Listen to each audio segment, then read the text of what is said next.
mid center. 6-3 over the first place Boston Bruins. Yes, you're hearing me right.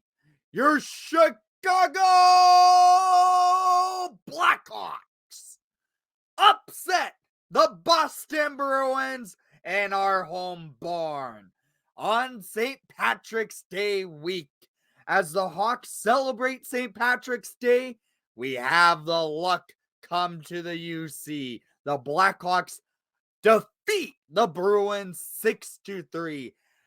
Taylor Radish, have yourself a night with your career first hat trick in tonight's performance.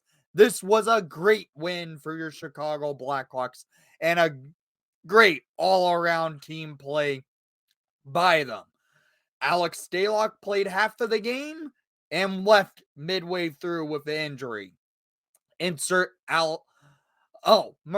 bad. Peter Mrazek entered the game to start the game and midway through left the game with some sort of injury, and then insert Alex Stalock. Stalock had some rough parts in the game, but he stood strong and the Hawks were able to prevail. This was a big win for your young up-and-coming Blackhawks, beating the best team in the NHL. Shots on net per period, 7-10 in favor for your Blackhawks in the first period. 16-10 in favor for the Bruins in the second period. 19-9 in favor for the Bruins in the third period. Total shots, 42-29 in favor for the Boston Bruins.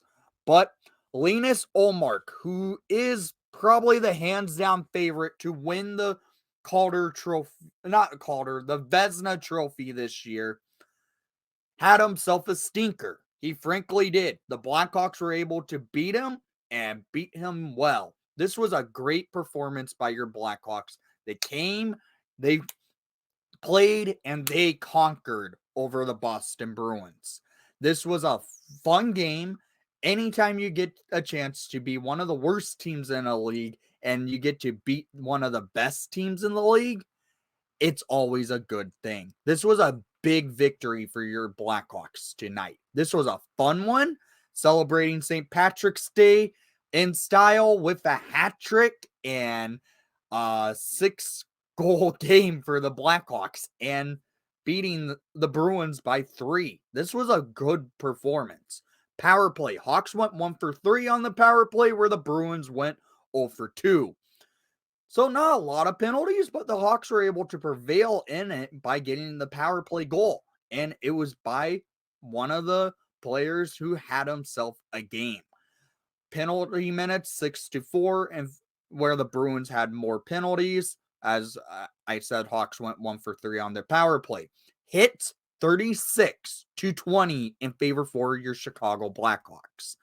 Face-off percentage, it went on the side of the Bruins. They went 57% at the dot. Hawks had a rough night at the dot, but when you're facing a team that had Patrice Bergeron, you're going to have a hard time, especially when you're missing the best face-off percentage player this year in Jonathan Toews with illness. But this was a great win for your Chicago Blackhawks. They played strong, they got the victory, and were here to play. So let's get into the goals of the game, shall we? Because, frankly, it was a great performance. In the first period, not a lot of goal action happened. And the Hawks were playing hard. First 10 minutes of play, though, the Bruins were out controlling the Hawks on puck possession in the Hawks defensive zone. Hawks were able to come out of the zone a few times, get some chances, but little bit past the midway mark in the first period, the Hawks were really buzzing. And at 14-29 in the first period, scored by number 58, Mackenzie Entwistle. This being unassisted as he Pope checks the puck down into the center ice. He goes on the race, gets the puck, and he takes it in on his forehand and goes 5-hole, freezing Linus Ullmark, and the Hawks lead 1-0 over the Bruins. Nice goal by McKenzie and Whistle to get the Hawks on the board and give them the lead.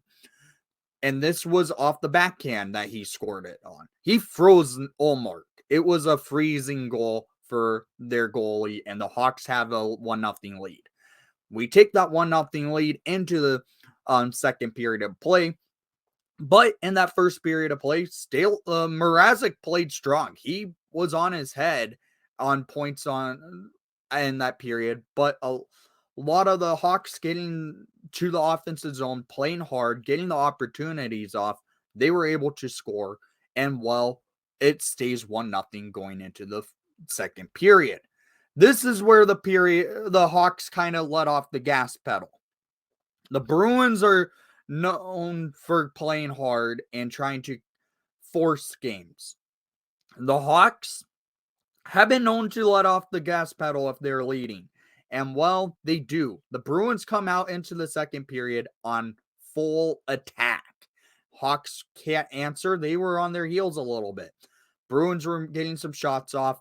Mrazek gets pulls himself out of the game with some sort of injury. It looks like the puck hit him in the neck, and after that, it led to him skating off to go to the locker room. Didn't return to play.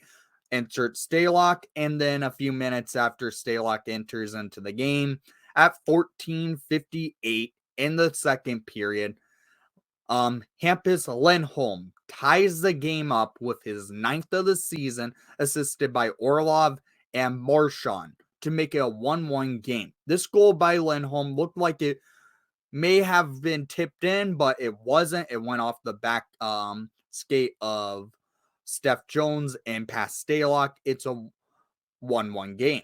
But the Hawks were able to answer right back.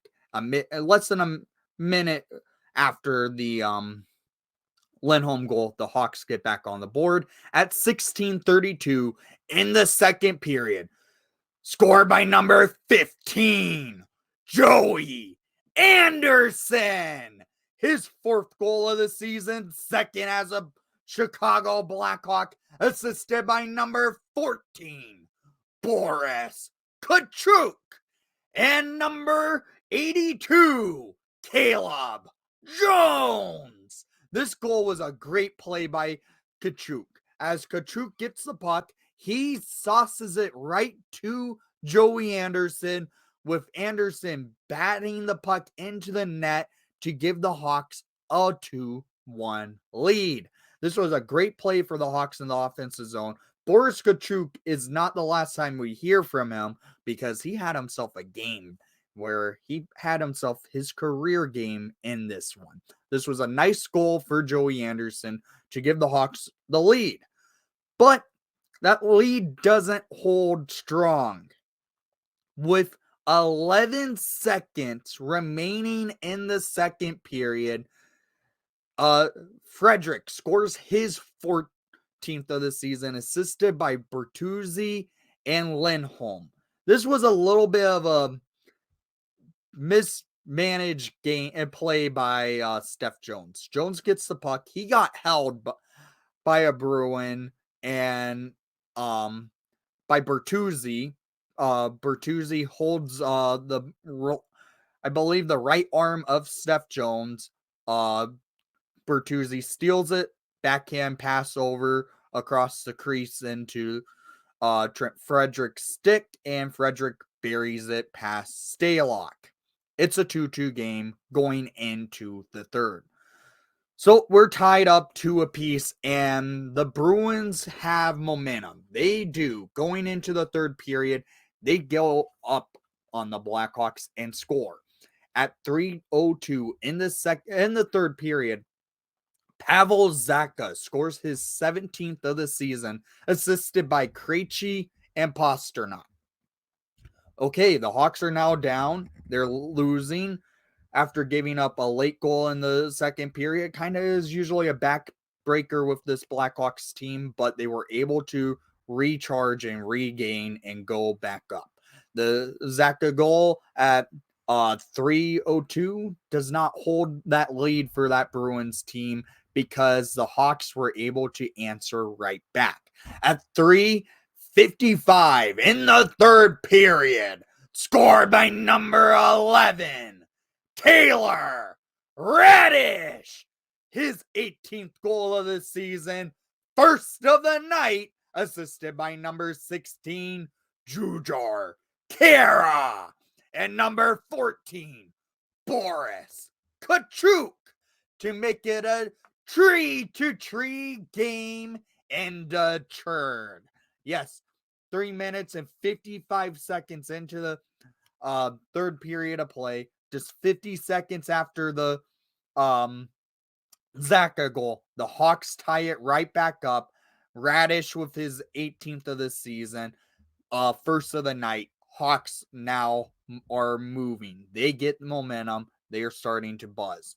But the Bruins have some opportunities on the Hawks to either go up or not.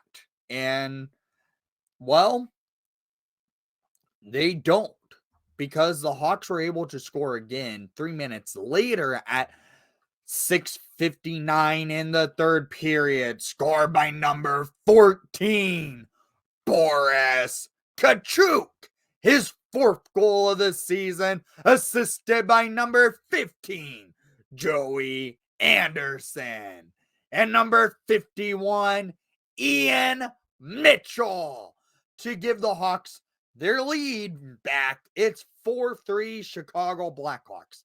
This goal by Boris Kachuk was a highlight reel goal for himself. He gets the puck, he dekes Lindholm out of his skates, and he snipes it past Allmark. Hawks up by a goal, and we keep pressing. Hawks do get called for a penalty, and, well, the Bruins thought they scored on that power play. They don't, because a double post and out by Tyler Bertuzzi, and it remains Hawks leading 4-3. But the Hawks are not done scoring. They get on the board again, and it comes at them via the power play with 7 seconds remaining on said power play at 16:08 in the third period, scored by number 11, Taylor Raddy, his 19th goal of the season, second out of the night, assisted by number 90, Tyler Johnson, and number 51, Ian Mitchell, to give the Hawks a 5-3 lead off the power play. After that power play, the Hawks go right back to the power play because Brad Marchand is a rat, and he gets called for a penalty. Hawks get momentum. They rag the puck a little bit, get a couple shots off, don't score.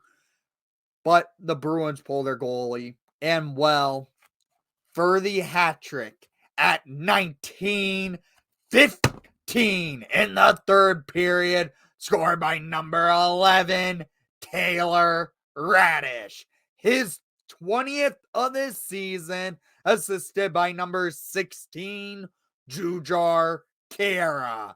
On the empty net goal, Raddy gets his hat trick, his first of his career, and has himself a stellar performance.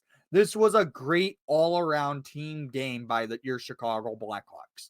Hell, the 3 stars of the night were credited and at least 3 of the goals tonight. Joey Anderson gets a assist and a goal.